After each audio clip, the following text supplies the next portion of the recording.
इसका कोई मन नहीं था महाराज, इस कथा सुनने का कोई मन नहीं था इसका, परंतु इसने ऐसे सुनी गैर मन से इसने कथा सुनी। श्री श्री महापुराण बाबा भोले कथा सुनी तो कुछ समय बाद इसके प्राण छूट गए। 1 मास के बाद इसके प्राण छूट गए। प्राण छूटे, यमराज के दूत आए।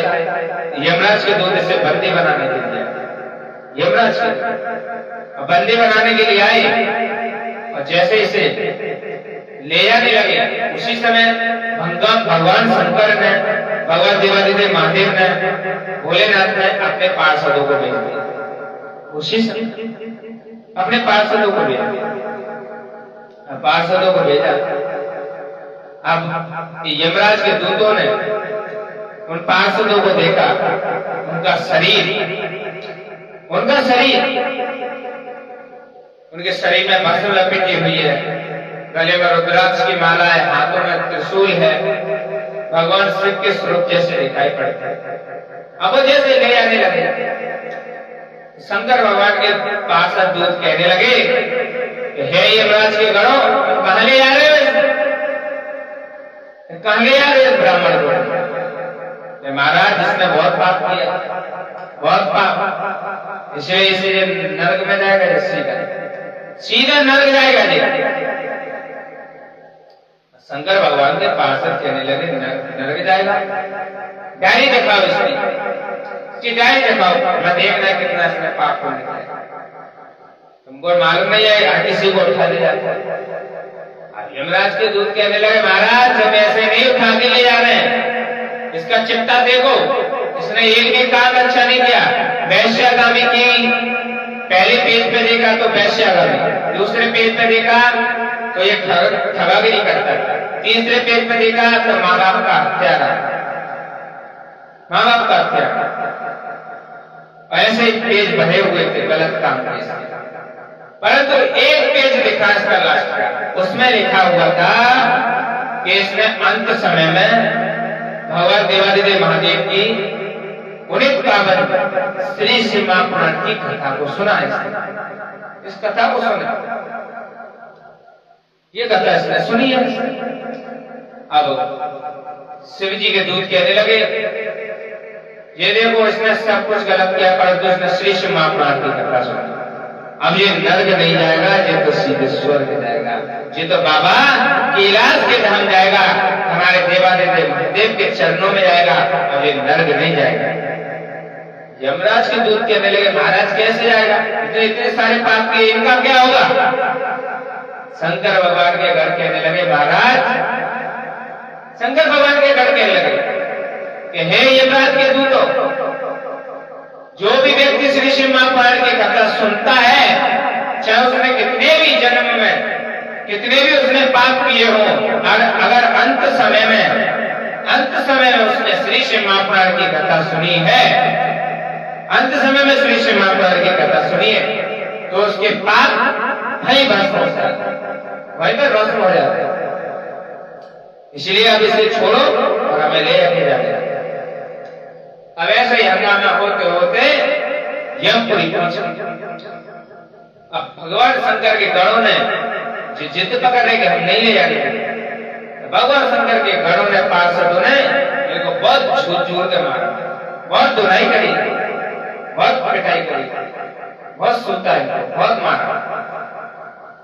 अब जब परेशान हुए, अब क्या हुआ, अगर हम खाली आ गए तो हमारे महाराज यमराज जी हमारी की नौकरी न काट, तो तुम बताओ तुम किसी लायक नहीं, तुम किसी लायक नहीं, कहीं नौकरी न हमारी चली जाए, हम लेके जाएंगे कुछ भी हो, चाहे मार बेसर खा ले, चाहे बेसर इसे मार खा ले, लेकर जाएंगे, लेके जाएंगे। तो उसी समय हल्ला गुल्ला सुनकर धर्मराज जी निकल कर यमराज धर्मराज निकल कर आए। अब वो सोचने लगे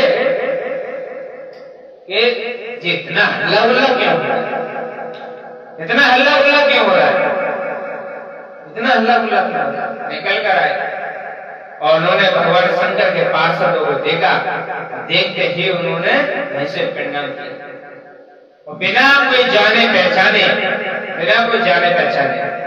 उनकी आरती उतारी बिना जाने पहचाने, और सीधे यमराज के दूतों से उस देवराज नाम के ब्राह्मण को छुड़ाकर भगवान शंकर के चरणों में छोड़ दिया। भगवान शंकर के चरणों में छोड़ दिया। कारण क्या कारण था? ऐसा कौन सा पुण्य कमाया था उसने देवराज नाम के ब्राह्मण ने, जो कैलाश धाम मिल गया उसे महाराज, उसे कैलाश धाम मिल गया। तो उसने महाराज श्री शिव महापुराण की कथा सुनी। अंत समय में तुम जिंदगी में कितने भी पाप कर लो, कितने भी पाप, परंतु अंत समय में जब तुम्हारी मृत्यु होने वाली हो, उससे कुछ समय पहले ही अगर तुम्हारे कानों में श्री शिव महापुराण की कथा के कुछ शब्द तुम्हारे कानों में पड़ गए, तो समझ लेना जो सारे पाप तुमने जो किए हैं वो सब भस्म हो जाएंगे।